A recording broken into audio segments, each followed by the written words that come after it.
Hello everyone, it's Brian Bean. And one question I get all the time, actually two questions. Brian, how in the world did you retire at 22 years old? And the second question I get is, how in the world did you make your first $1 million in your late 20s, early 30s? But here's the question everyone should ask. How did I lose my first $1 million and then get it back? Easy. I had mentors who finally taught me in my 30s how to keep money. What I want everyone to understand is that America is a capitalistic society. So before you look at fancy cars and big homes, there's nothing wrong with material things. You want to leave more of a legacy for your family and create wealth for your loved ones. Here's a basic formula that I want to share with everyone watching this video. 2, 4, and 3. There are two basic objectives that everyone wants to meet in America.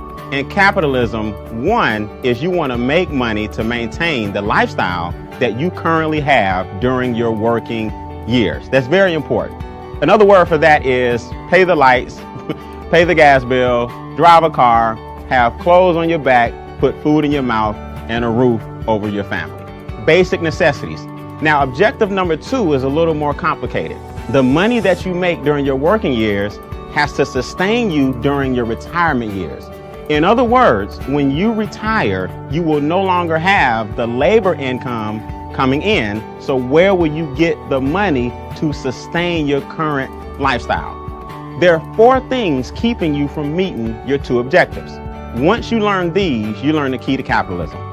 Number 1 is inflation. You have to put your time and money into things that outpace inflation. Now, what is inflation? Funny you should ask, because they don't really teach this in economics. They don't really teach this in school. Inflation basically means everything around you is getting more expensive, but your income is staying the same. That means the value of every dollar you make is dropping no matter what the market says. Inflation causes your money to decrease on a daily basis. Now that sounds pessimistic until you understand that there's certain things you can do to outpace it. See, inflation is the silent income killer. And what that means is it nips at you every single day and you wonder why you can't get ahead. There's a reason for that. Number 1, groceries are more expensive, gas is more expensive, daycare is more expensive, healthcare is more expensive, but the market, the farmer's market that is, the grocery store, your boss, and the gas companies don't care that your income flatlined. That's inflation, and I'll show you how to overcome that as I conclude.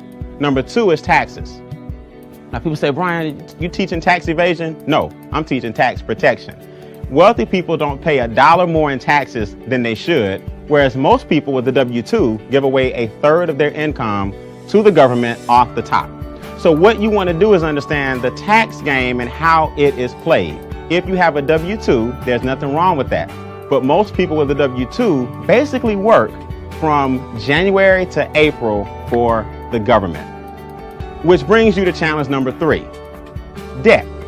If the government is taking 1/3 of your income off the top, we're forced to do what? Borrow the rest. So now the government will get paid from January to April, and then the banks will get paid from May to September, because you have to pay all the money back that you borrowed on student loans, car notes, credit cards, mortgages, department stores. So the banks and governments are making money off of your lack of money, which brings us to number 4. Challenge number 4 is less than ideal cash flow decisions. When you get hit with inflation and taxes are taken out of your check, and debt is up to here, you start to make emotional decisions that prolong your journey to financial freedom. There are 3 solutions to your 4 challenges. Number 1 is real simple, cash flow management. Cash flow management basically means the lack of money is costing you more money. That's a negative cash flow cycle. Overdraft fees, payday loans, anything that takes money, late fees on bills, anything that takes money out of your pocket is tying up your cash flow and making it negative. What you want to do is learn how to flip your negative cash flow cycle into a positive so that your money will stay in your house longer. So when I lost my first $1 million, I ended up getting it back because I was able to use my own money and scale it and not make the same mistakes I made in my 20s. The second thing you can do, second solution, open a home-based business.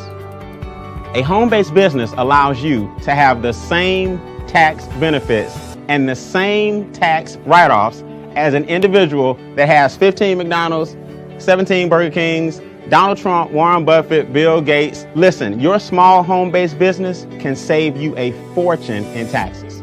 Why is that? Real simple. Your light bill, your gas bill, your water bill, your cell phone bill, your internet bill, your gas in your car, percentages of all these bills now allow you to have huge deductions, and your income that you're taxed on is lower. As I conclude, in other words, open a home-based business with a quality product or service and pay less taxes, or make your only income a W-2 and pay more taxes. See, here's the key. Your money is going to make someone wealthy. The question is, who's it going to be? And number 3 is investment income. Always understand that making money is taxed at a lower rate than labor making money. So do you think wealthy people work harder than you, or do you think wealthy people have figured something out that you have not? There's a reason Warren Buffett pays less taxes percentage-wise than his secretary.